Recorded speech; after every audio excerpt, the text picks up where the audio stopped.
Достар, сливадан компот жасаймыз.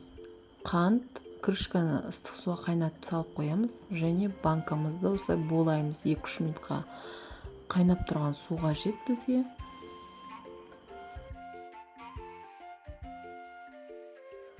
Банкамызға саламыз сливамызды. Достар, сливаны алдын ала жуып тазалап алдым. Көз мөлшерімен салатын боламын.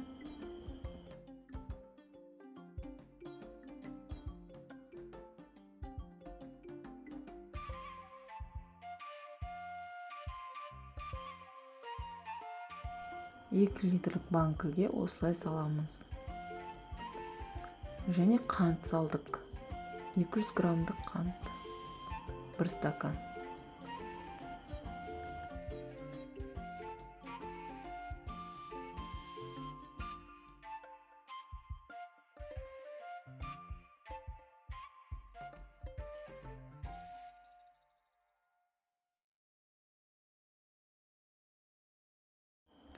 Ыстық қайнап тұрған суымызды құйып, крышканы жабамыз.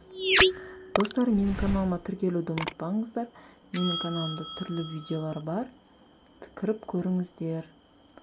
Өте оңай компоттың жабу түрі. Осылай жылда жабамын. Ештеңе болмайды, атылмайды, күшті болып шығады. Осылай жасап көріңіздер, достар. Закрывашкамен жабамыз крышканы. Енді түбінде қантын ерту үшін осылай аунатып алыңыздар.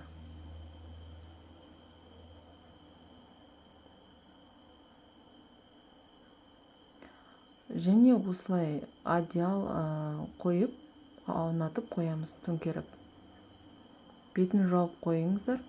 Компотымыз дайын.